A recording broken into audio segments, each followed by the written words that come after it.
Water, the liquid that oceans are made of. And it fills endless depths.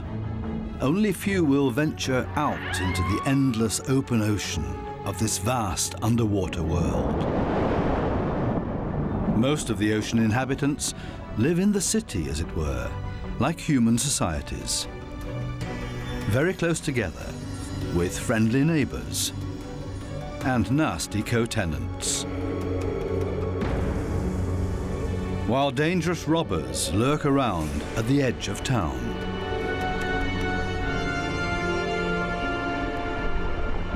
To assert yourself here, you have to be equipped with all kinds of tricks and clever strategies, or lie and cheat.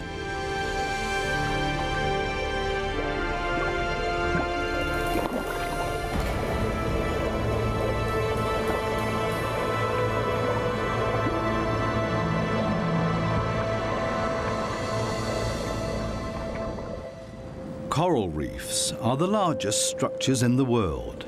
They're giant submerged metropolises.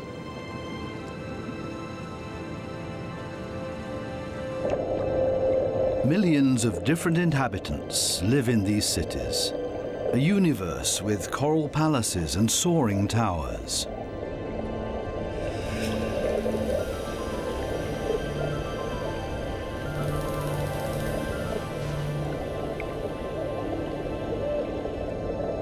Every neighborhood has a chief. The entire street belongs to this guy. No trespassing, okay? A typical large city with all the noise and ruckus.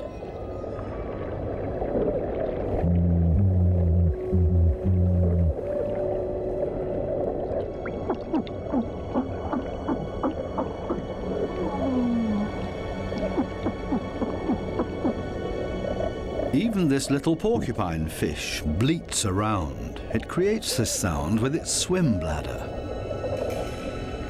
Two small harlequin shrimps are nibbling on this blue sea star.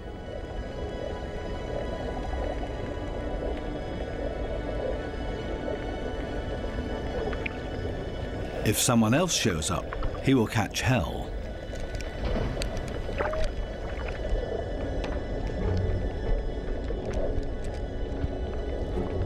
Another harlequin shrimp busy pulling a bite out of a sea star.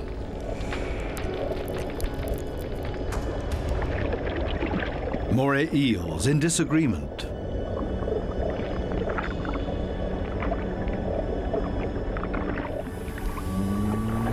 A scorpion fish shuffles across the ocean floor.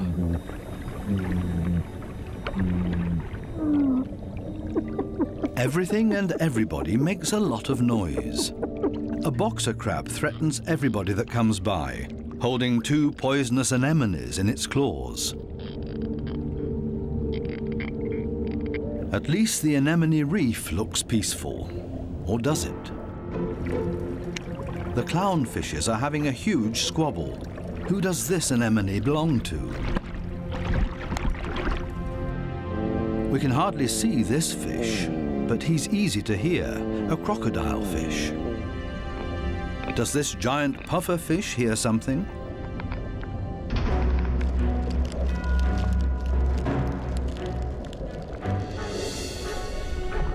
It's a ray that's getting away. A dispute amongst the members of the cichlid family. Who is stronger, and especially who is louder?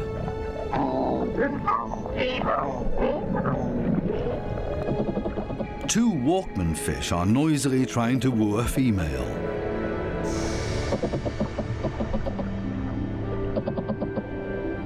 Big city noise everywhere, especially when a large structure is being torn down. Everybody lives in their own way in this noisy metropolis.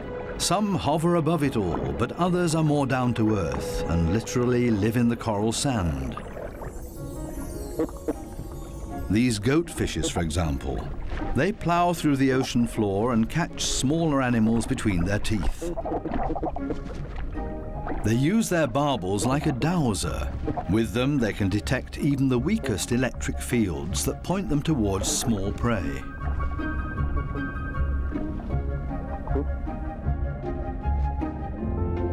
These gobies also dredge through the sand and feed on what they find in there.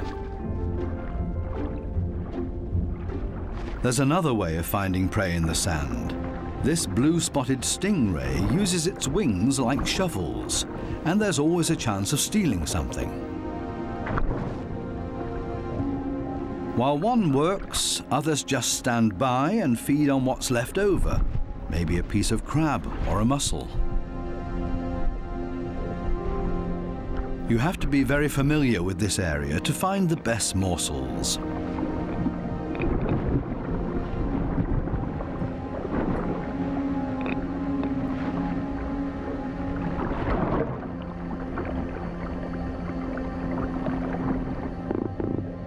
This triggerfish uses a strong stream of water. The fish blows away the sand to unearth whatever is hidden inside it. Others are quick to steal whatever they can.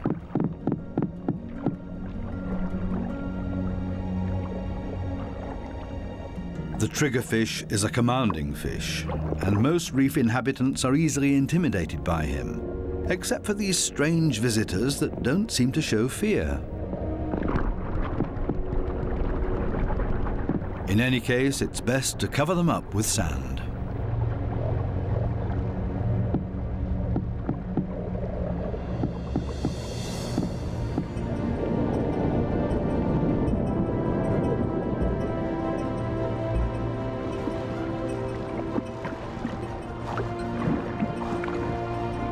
It's not easy for a small fish in a big city.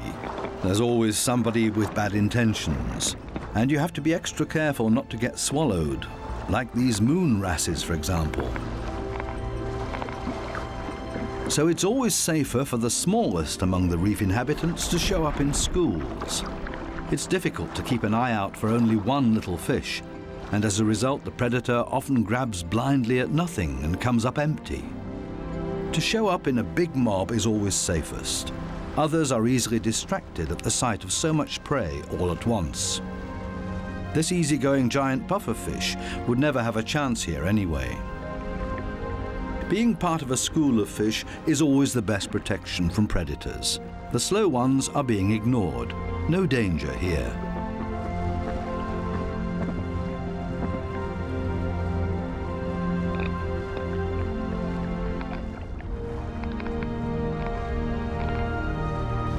The school distributes the danger. If there are 1,000 fishes, any of them can be the target, and 999 are going to be just fine.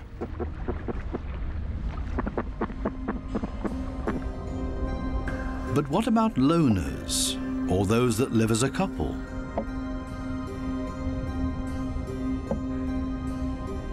Seahorses, for example, camouflage themselves to look like the coral branches they're holding on to.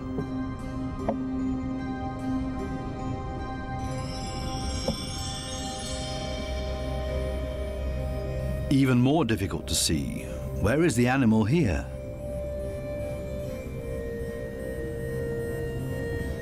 Only the eye betrays this trumpetfish's camouflage.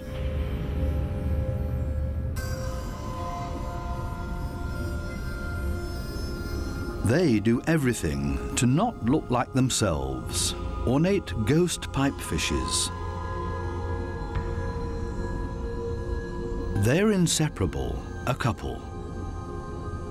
The female is already carrying eggs in her extended belly. Before long, the male will fertilize her eggs. They are still regular fishes, despite their unique costume. This one looks like torn-off seagrass. The spiny waspfish rocks back and forth in the current.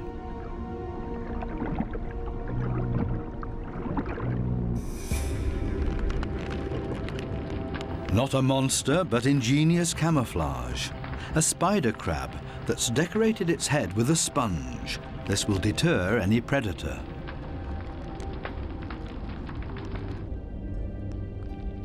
Another great camouflage, a barrel decorated with rocks. Only the movement of the gills betrays this stonefish.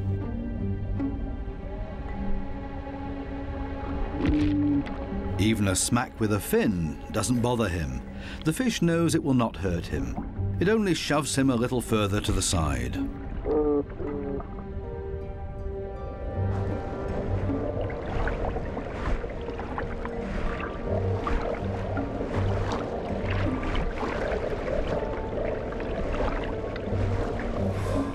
Similarly tough are its cousins, the scorpion fishes. They lie there as if dead, especially when others around them freak out. And even when moray eels fight with lionfishes for food.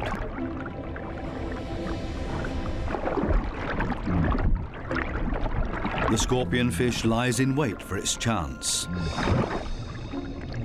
and then immediately becomes completely motionless again.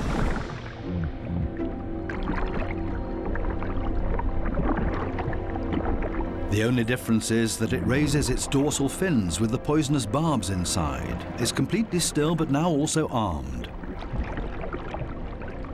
This large anglerfish virtually blends into the background tangle of algae and leaves.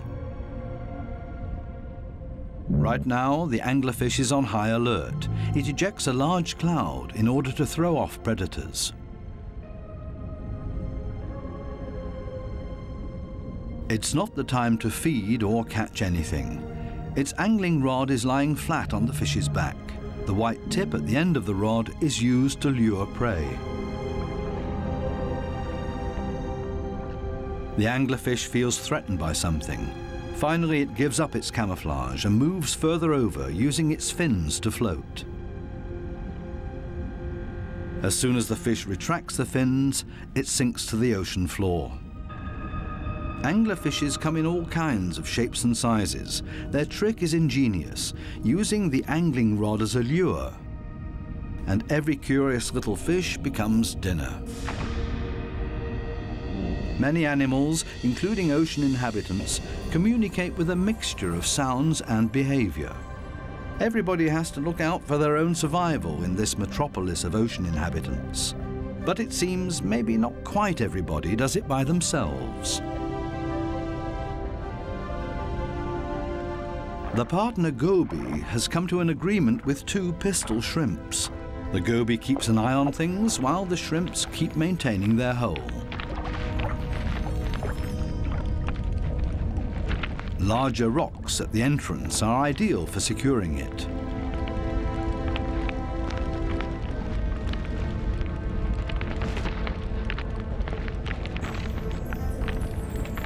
They're an experienced team.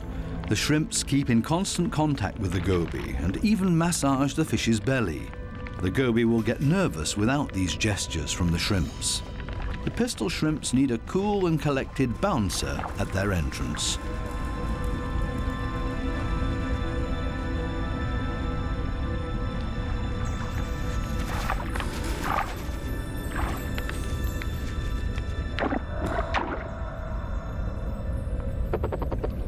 Teamwork. This is where the anemones settle with their poisonous tentacles. Whoever gets caught by those will pay for it dearly or lose their life.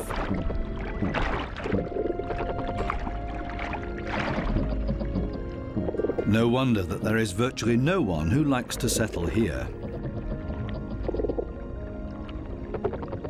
The little clownfishes are the only ones that know how to deal with these tentacles. They cover themselves with the slime of the anemone's tentacles and are protected from the poison. The clowns are safe in here, and in return will protect their anemone as well as they can. This seems like a sensible deal.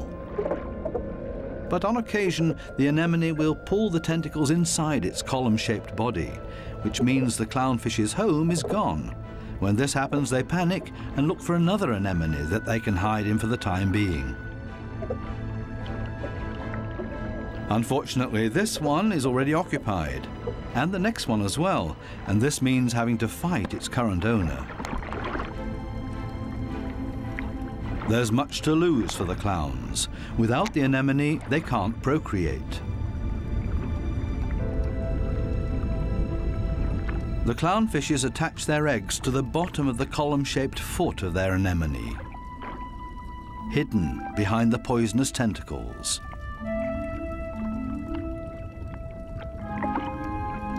Both male and female tend to the eggs. They fan fresh water on them. The eyes of the babies are already clearly visible. The clowns are very protective of their eggs.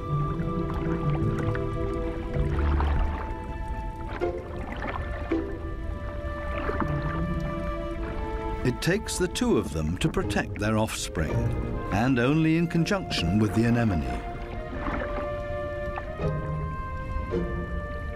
Everybody in the reef has to take special care of their young. If they don't, it means their species will simply die out.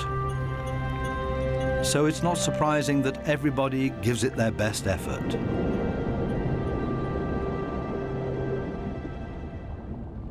This triggerfish has hidden its offspring in a small hollow in the sandy ocean floor.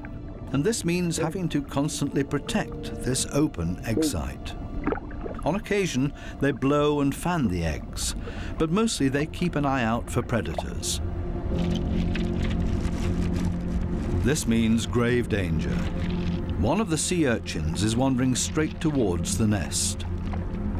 The eggs have to be protected at all cost, but how? The triggerfish seems to consider the alternatives.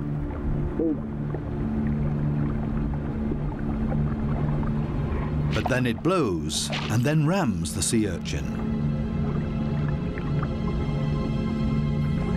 Again and again until it breaks, the sea urchin's guts spill out into the open. A few more hits for good measure. The danger has been averted. Everything else is easy.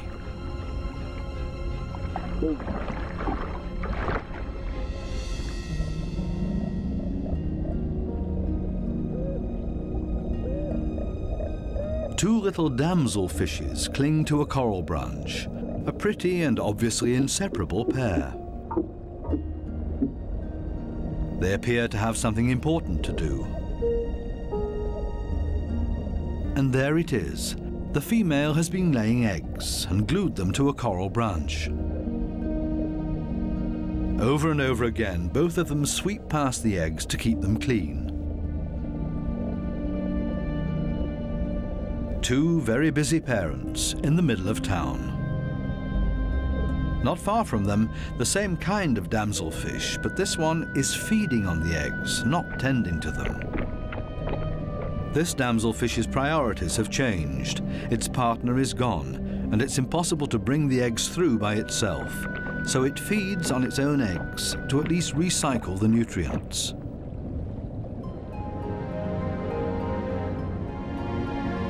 There are many different strategies to give one's offspring a good start. Some are surprisingly easy.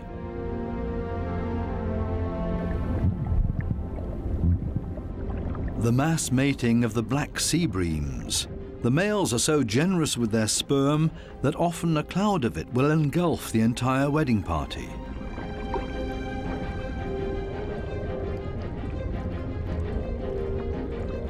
Countless couples and constantly in motion. A predator would have a hard time to find its bearings in this schooling behavior.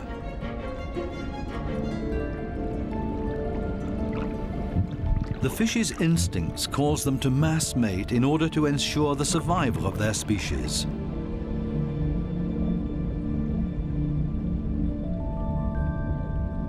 Cardinal fishes have their own clever means of child protection.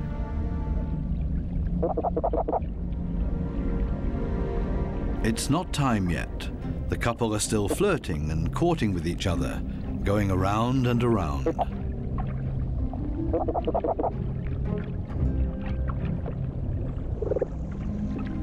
We'll leave them to it and take a detour to a couple not quite as gentle with each other.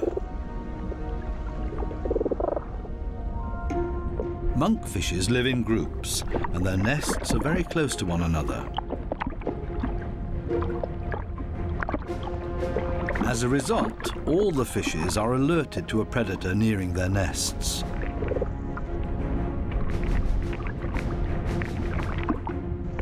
Hermit crabs love to feast on the eggs of the monkfishes, so the protective parents are all getting nervous.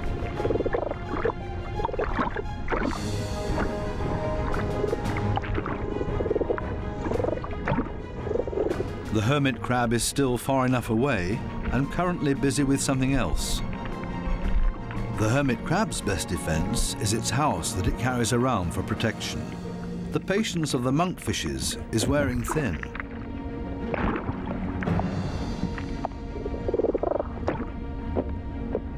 Now everyone attacks in order to bowl the crab away from their nests.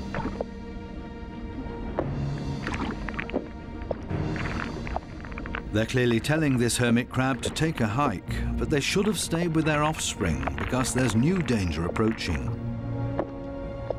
A gaggle of rainbow wrasses takes advantage of this unique opportunity and ravages the monkfish nests. The predators are quick, brutal, and in the majority. Most of the monkfish eggs will be devoured. An attack of this kind would never happen to the cardinal fishes because they are mouth brooders and don't have to watch over a nest that's out in the open. The males carry the eggs in their mouths, up to 20,000 of them.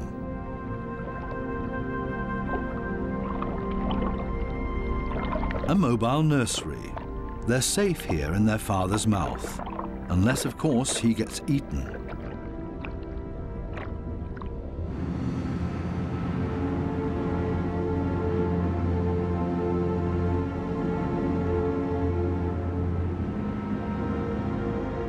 During the night, when it's dark, the danger is greatest. These underwater cities have a very active nightlife with special attractions. Basket starfishes come out and sit in the current. It's a night-active type of brittle star. With their arms full of tiny little hooks, they filter plankton out of the water to feed.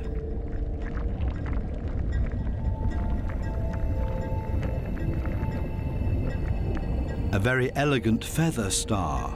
It's on the move to find a better spot to filter plankton.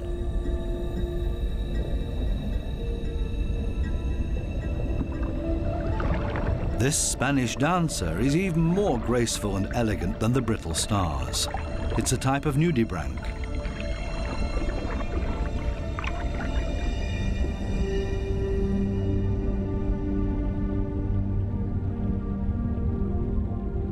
The giant pufferfish is relaxed and spends the night dozing off on the sandy bottom. Others prefer the safety of their quiet bedroom, a surgeonfish. Everybody settles in for the night as comfortably as possible. The parrotfish tucks itself away in its mucus cocoon for protection against predators. Everybody's sleeping arrangements are different. The poor triggerfish has to stand guard by its nest all night long. There's no time to rest.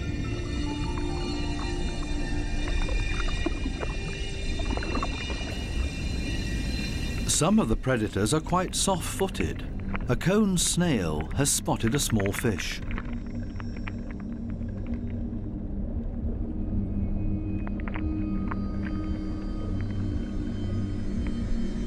The snail is fast, and the prey disappears in the blink of an eye.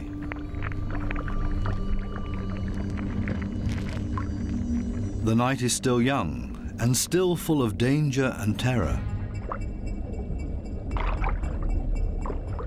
These lionfishes pose danger to the cardinal fishes.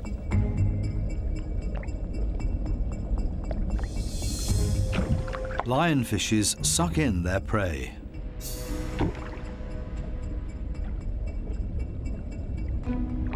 Even if they choke on it.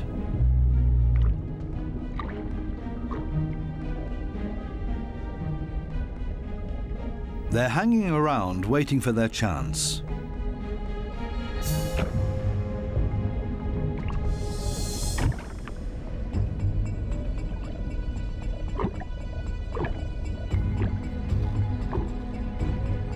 This poor cardinal is sideways in the lionfish's mouth, eggs and all.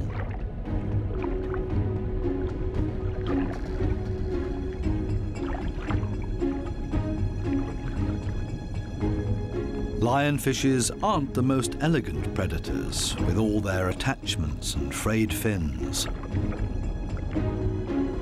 But this is all part of their camouflage. They're harder to see and blend into the background.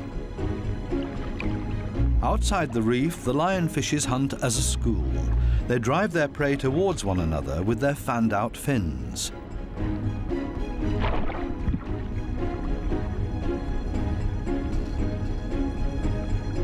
They prefer to attack from above, cornering their prey.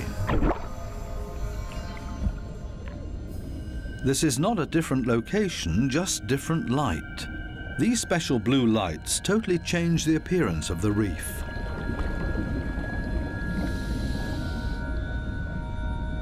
Now we can see that the coral polyps are bright red, and they clearly stand out from their environment.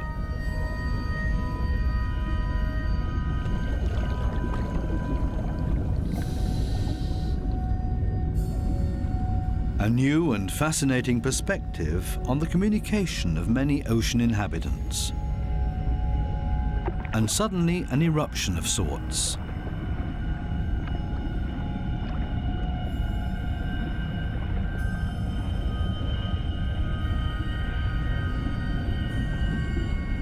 It looks like smoke, but in reality it's a type of reproduction. A carpet anemone is ejecting its sperm.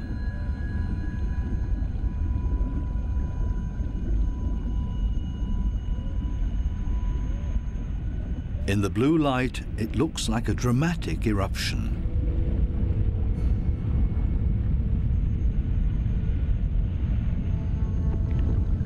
A hermit crab as a magic lantern.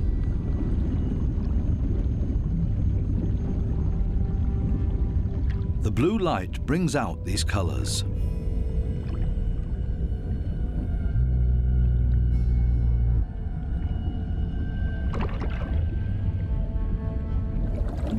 An entire group of lionfishes on a food foray.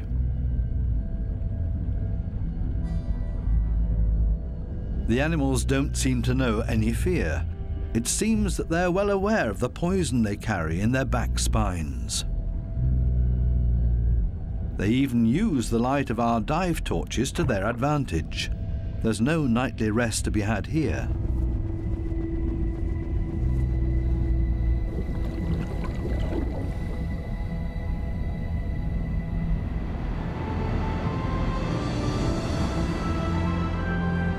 With the first daylight, new life comes into the reef city.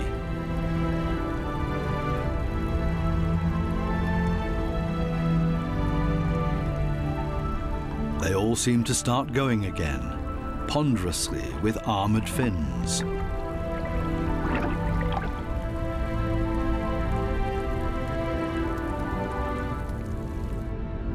As pedestrians, and as light and quiet as possible.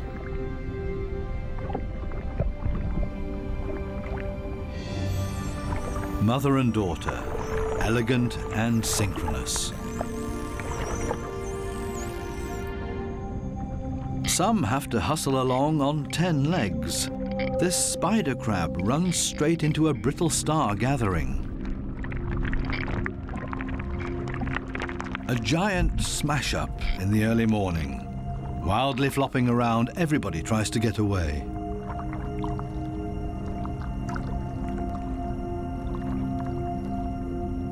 As in every city, there are also shopping opportunities here.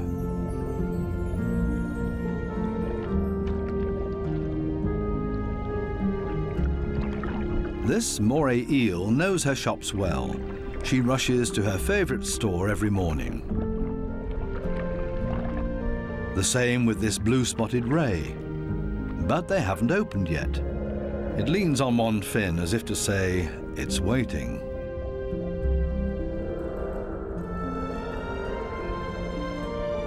Similar problems in a branch further up. These sweet lips are also waiting to be tended to.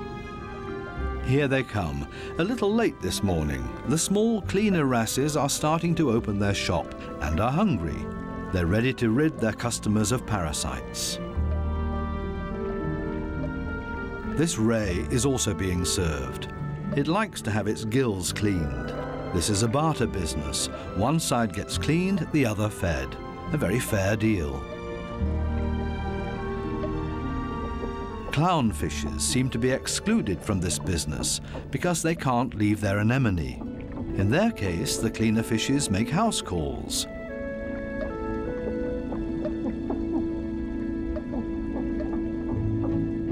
This snake eel is also otherwise engaged, and the cleaner shrimps are also making house calls for him. Finally, it's the moray's turn. It has a lot of nutritious freeloaders on its skin and in its gills.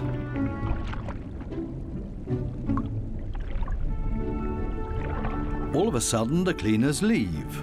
Why?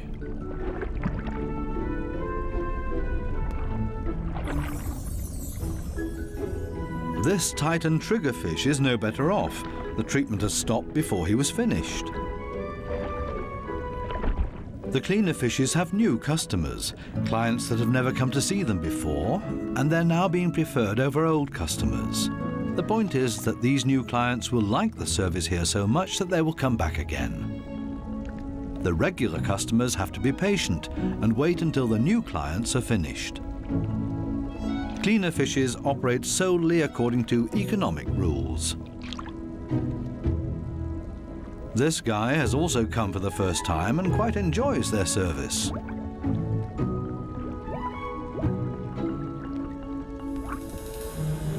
Sometimes it's too much of a good thing, though. This small black-spotted puffer just wants to look around and is not asking for a cleaning at this time. It swims away quickly and clearly annoyed. It's time to go back to the regular customers before they get impatient and leave for good.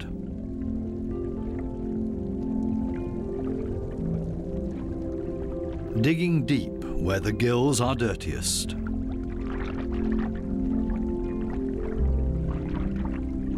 One last time through the mouth, and it's as good as new, and the teeth squeaky clean. Now this male moray can start looking for a suitable female.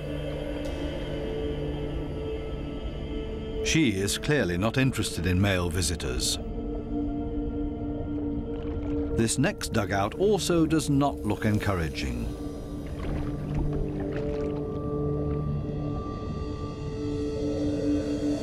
These two have already found each other. A strange pair with a triggerfish as roommate.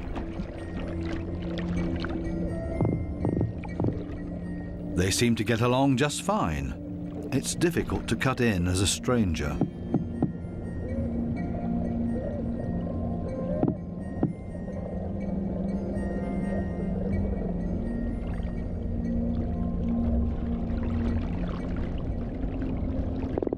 It would also be well advised to stay away from this giant triggerfish.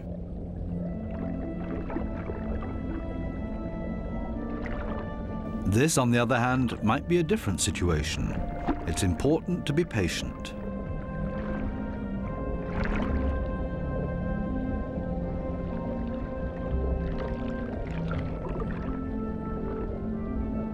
This female moray does not seem to be too reluctant. She's showing her teeth, which is not a sign of aggression, quite the opposite. She finally agrees to a date.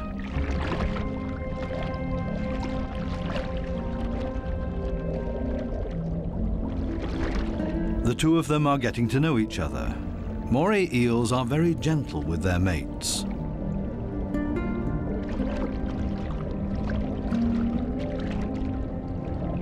And they're good for another surprise, as partners of a phenomenal hunting party.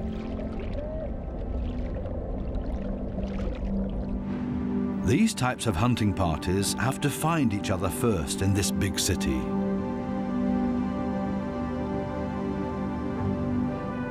The right place for the Moray and her partner. The Morays cooperate with the groupers. It's not so far-fetched. The grouper hunts in the open and the Moray inside the reef. The Moray is able to get in between cracks and crevices that the grouper can't get to. Together, they're a strong team. A grouper that's trying to convince this Moray to hunt with him. The grouper signals this to the Moray by rocking back and forth and shaking for all it's worth. All for nothing. This Moray doesn't understand and stays in its cave.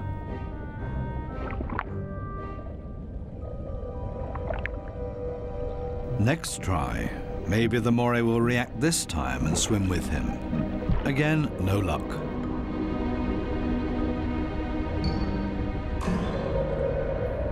Finally, this Moray seems to understand the grouper and is hungry.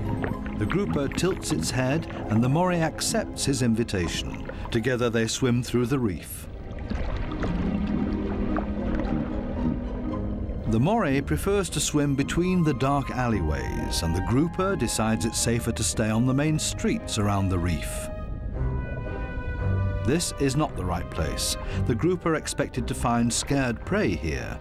The Moray takes a break and waits. It's not going to happen this way. Again, another invitation to go.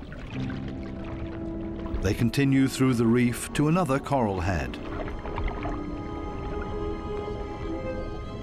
Also nothing for them here either.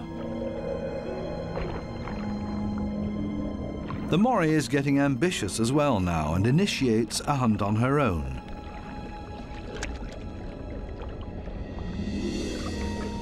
She might be better at finding hunting spots. They're successful in this next coral head, and then everything happens very quickly. The fishes are panicked, and both hunters are able to profit from that.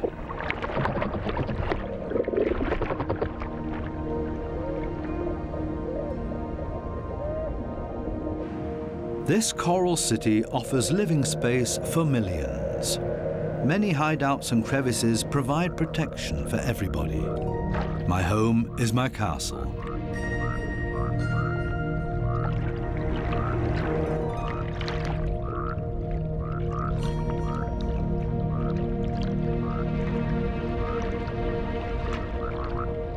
While some escape between sharp corals, others curl up in a ball.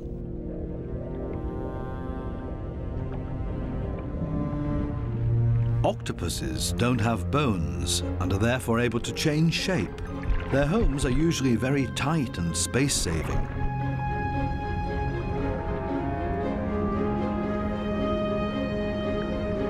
They like to live a bit further apart from their neighbors because they're not necessarily always friends with one another.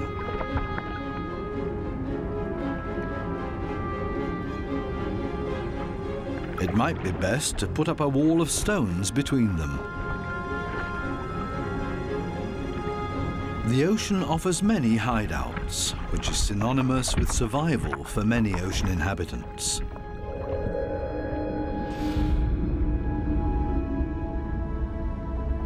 There can also be hideouts that nature never intended to be there. Such as this giant wreck, 240 feet deep.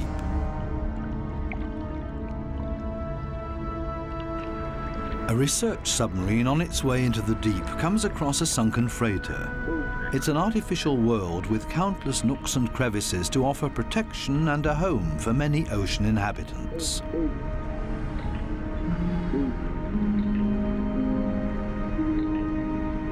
The wreck has long been overgrown with all kinds of sea life. The side of the hull has become a living wall made of corals and sponges.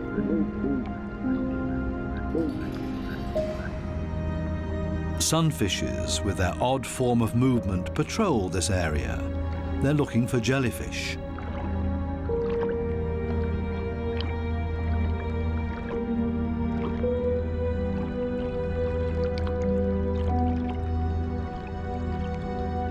In steerage, where the current is strongest, filter feeders have found a new home, such as these sea fan corals. They feed on the tiny plankton particles. A unit that has grown together made of technical, man-made and organic structures. Even the steel anchor has grown a second skin, made of living beings. It offers these delicate creatures a solid structure to grow on. They have all made a comfortable home in this sunken world. Not even the lights of the stub disturb any of the wreck inhabitants. New life has been created out of the tragedy of this sunken ship, the ingenious, life-renewing cycle of nature. The morays are sharing a home. They seem to be exceptionally friendly towards one another, even with this conger eel as their neighbor.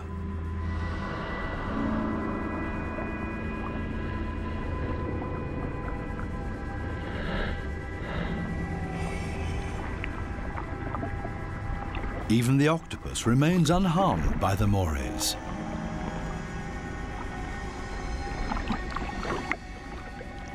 A unique environment made of steel that offers many different opportunities for ocean inhabitants to use it.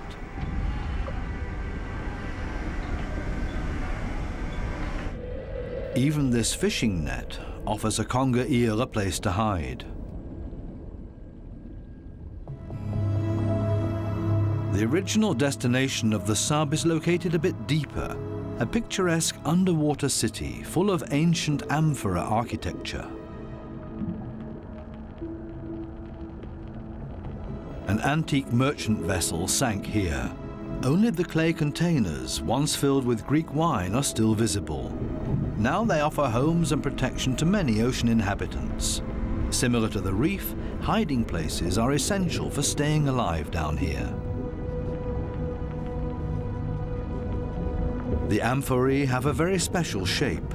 They taper towards the bottom, so they could be stored sitting upright in a layer of sand in the hull of the ship. The amphorae and their precious contents were safe during transport. Spiny lobsters welcome these types of caves.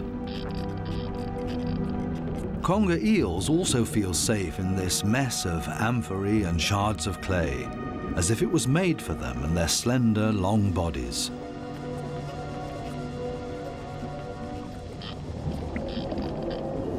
The city of amphorae on the ocean floor provides countless opportunities to observe, disappear, and be unseen.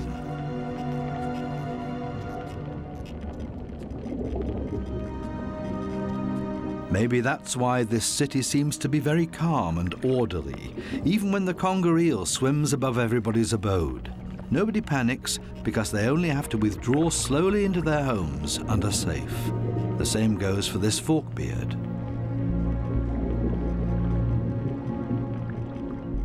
The conger eel's only chance to make prey down here is to hide himself and ambush somebody. The sunfishes also don't have much luck feeding here, for the same reasons as the conger eel.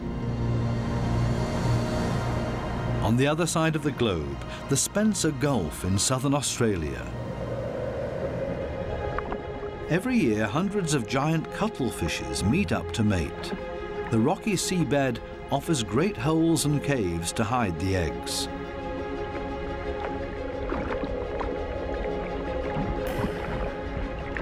The females are smaller than the males and seem to be a bit shy, keeping their arms tucked tightly together.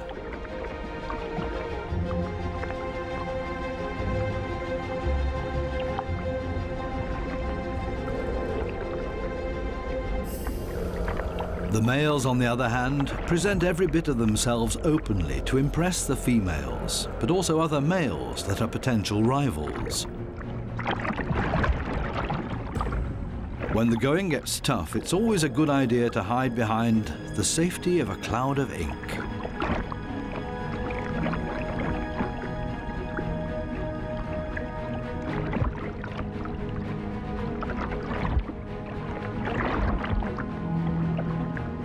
Without much success.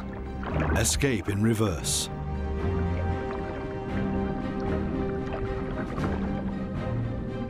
Only the strongest of them have a chance with the females. He's a winner and courts his female by changing his color to interesting stripes. She has agreed to mate with him, and they hug tightly. He deposits his sperm package into her mantle opening. Immediately afterwards, she withdraws into one of the caves on the ocean floor in order to avoid courtship from other males, a clear signal. The male is protecting his female from other rivals.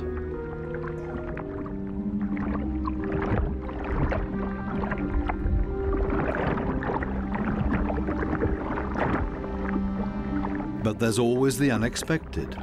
A so-called sneaker male tries to cut in. This male is much smaller and pretends to be another female by acting like one, very demure and shy.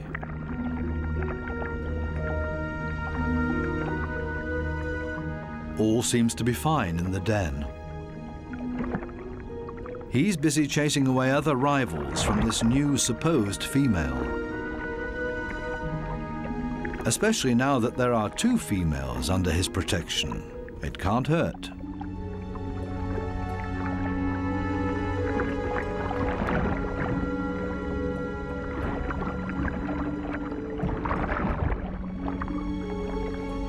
The 2 supposed females on the bottom below him are getting closer to each other, the sneaker male and the female. They mate in secret, under the protection of the strong male. As soon as the sneaker male is found out, it gets dangerous for him, but he has achieved what he came for and mated with this female. The beatings are nothing compared to the glory of his success. Intelligent strategies and tricks are essential for survival underwater and part of everyday life. A final dive into the magical world of sharks. This spot on a sandbank close to the Bahama Islands has great attraction for these lemon sharks. They come here by the hundreds, and nobody exactly knows why.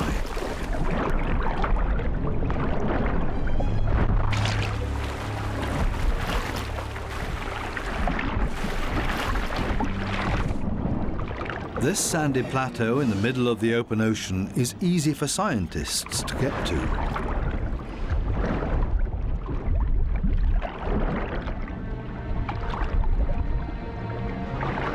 This experiment will show how sharks react to their own reflection.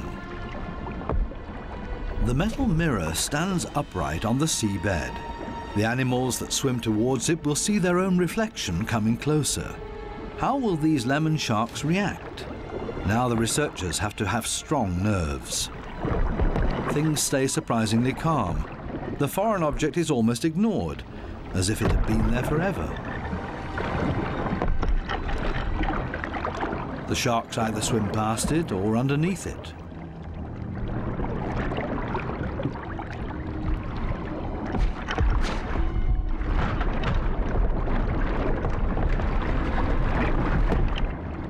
The scientists expected a bit more, and soon the sharks lose all interest in the mirror.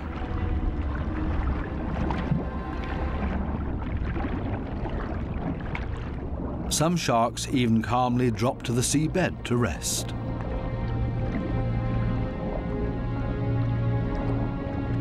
The only ones alarmed by this behavior are the remoras that like to keep moving.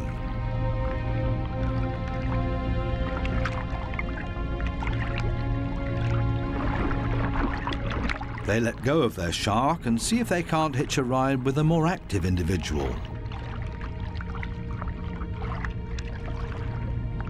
Shark hopping. This one isn't a good choice either, so they continue to yet another one.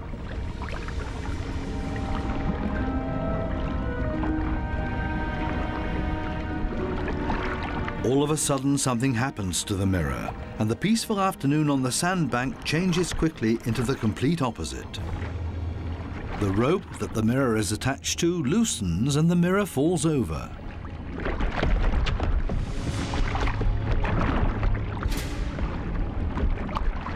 Suddenly, and seemingly out of nowhere, several sharks rush to the mirror and show great interest in it.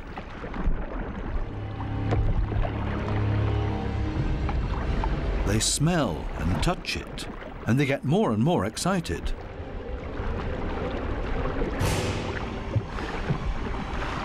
What happened all of a sudden? None of the scientists have any idea how to explain this change in behavior. The animals that were calm and collected only a second ago are now completely out of their minds, and the situation quickly escalates into a mass attack on the mirror.